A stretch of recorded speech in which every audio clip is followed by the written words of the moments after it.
కాబట్టి నీ తప్పు ఆపాలంటే ఏం చేయాలి? నీ తప్పు కారణమైన మొదటి రీజన్ని కొట్టాలి అక్కడ. ఎందుకంటే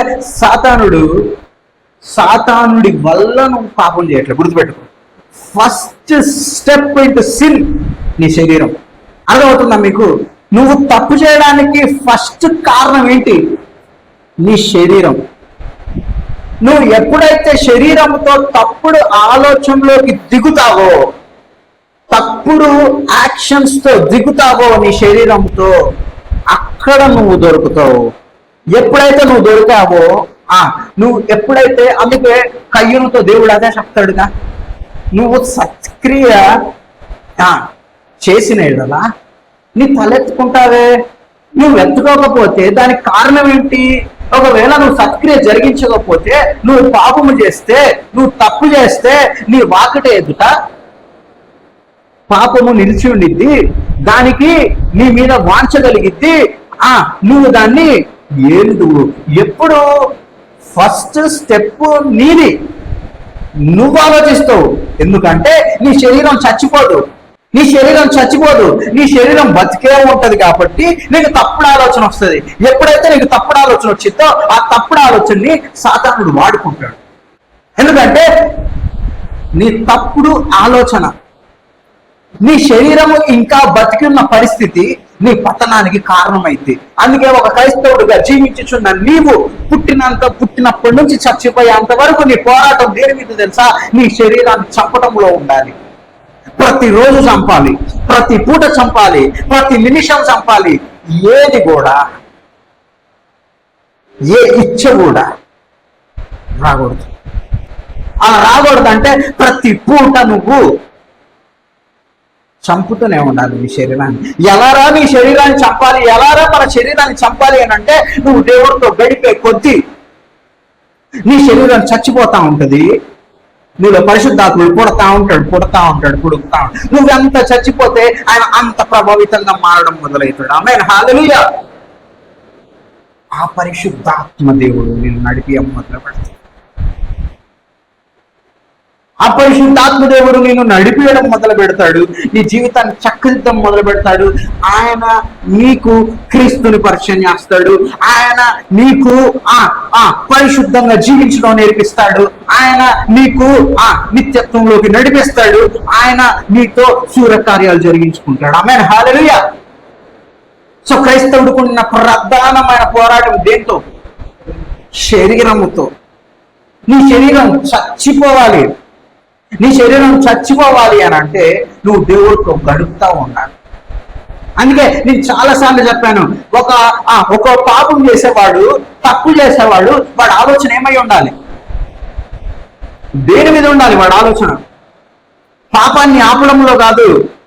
పాపాన్ని ఆపుదాం అనుకున్న ప్రతిసారి నువ్వు పాపంలోకి వెళ్ళిపోతావు. గుర్తుపెట్టుకో, పాపాన్ని నువ్వు ఆపాలనుకున్న ప్రతిసారి నువ్వు తప్పులోకి వెళ్ళిపోతావు. గుర్తుపెట్టుకో, నువ్వు పాపాన్ని ఆపాలి అనుకున్న ప్రతిసారి పాపానికి దగ్గరైపోతావు.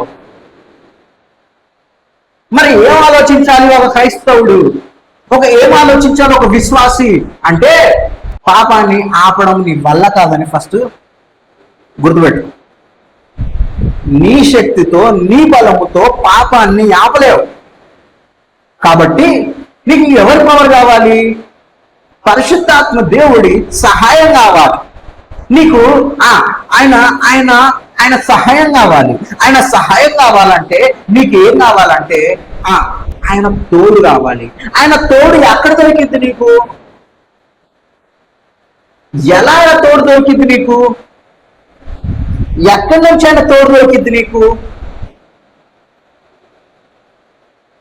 ఆయనతో గడిపే సమయమును బట్టి దొరికింది. ఆమేన్, హల్లెలూయా.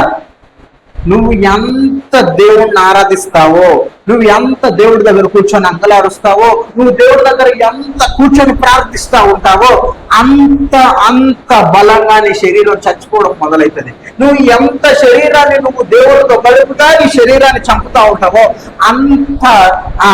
అంత స్పీడ్గా నీ పాపం నీ నుంచి దూరం వెళ్ళిపోతుంది. ఆమేన్, హల్లెలూయా. నీ శరీరం చంపాలంటే ఏం చేయాలి?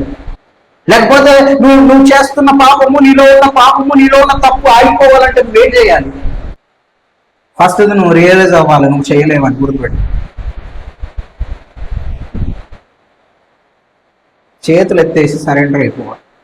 దేనికి సరెండర్ అయిపోవాలయ్యా?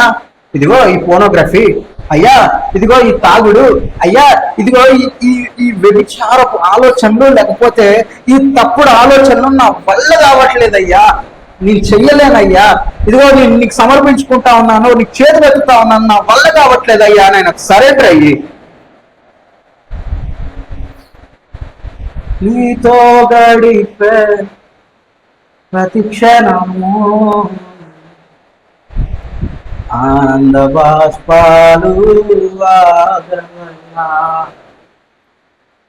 నీ ఆలోచన మొత్తం పాపముని ఆపడం మీద కాదు, నీ ఆలోచన మొత్తం నీ దేవుడితో గడపాలనేది పెట్టండి. నువ్వు పాపం చేస్తా ఉన్నావా? చేస్తూనే ఉన్నావు. నువ్వు పాపం ఈరోజు చేసావు, ఈరోజు చూడబడింది చూసావు, చూసిన తర్వాత నీకు ఆపేయాలని బాధ. ఆ బాధ నిన్నేం చేసింది? ఆపేలా చేసిందా? ఆపేలా చేసిందా? చేయలే. ఏం చేసింది? మళ్ళీ చేసేలా చేసింది, మళ్ళీ చేసేలా చేసింది. అప్పుడు నువ్వు చేయాల్సింది ఏంటంటే, నువ్వు బాధపడ్డం కాదు, నువ్వు చింతపడ్డం కాదు, దాన్ని ఎలా ఆపాలని నువ్వు కంగారైపోవడం కాదు. పాపాన్ని ఆపడం నా పని కాదు, నా శరీరాన్ని చంపడం నా పని కాదు, నా శక్తిలో లేదు, నా బలములో లేదు, నా స్థాయి అది కాదు అని చేతులెత్తి ఆయనకు సరెండర్ అయ్యి నీతో ఉంటా, నీతో ఆలోచిస్తా, నీ దగ్గర ఉంటా. నువ్వు పాపం చేయి, లేకపోతే తప్పు చేస్తూ ఉంటావేమో, లేకపోతే చేయకూడదు చేస్తూ ఉంటావేమో, దేవుడికి ఇష్టం లేదు చేస్తూ ఉంటావేమో, దేవుడి సన్నిధిని వదిలిపెట్టకు. కాకపోతే ఆయనతో గడిపే సమయాన్ని వదిలిపెట్టకు. ఈరోజు నేను తప్పు చేశాను కదా, ఈరోజు దేవుడితో ఉండలేనులే, అస్సలు అనుకోద్దలా. నువ్వు తప్పు చేసినా ఆయన దగ్గరికి వెళ్ళిపో, నువ్వు పాపం చేసినా ఆయన దగ్గరికి వెళ్ళిపో. ఎందుకంటే ఆయన నమ్మదగిన వాడు. హల్లెలూయా. నిన్ను పుట్టించక ముందుకు, నువ్వు తల్లి గర్భంలో పుట్టక ముందుకు ఆయన నిన్ను ఎలా ప్రేమిస్తా ఉన్నాడు. నువ్వు ఘోర పాపివైనా, నువ్వు భ్రష్టుడు అయిపోయినా, నీ జీవితము తప్పిపోయిన కుమారుడు వలె అయిపోయినా, స్టిల్ ఆయన చేతులు జాపి నీకు ఎదురు చూస్తాడు. హల్లెలూయా. నీ జీవితం అయిపోయింది, నా జీవితం నా బతుకును చక్కదిద్దలేమో, అసలు చక్కదిద్దడం నీ పని కాదు. నీ పని ఏంటి తెలుసా? నీ పని ఏంటి తెలుసా? ఏంటి నీ పని? ఆయనతో గడపడం, ఆయనతో ఉండడం, ఆయనతో నడవడం, ఆయన చెప్పింది వినడం. That's it. అది నీ పని. పాపాన్ని ఆపడం, తప్పుని ఆపడం అది ఎవరి పని? అది ఆయన పని.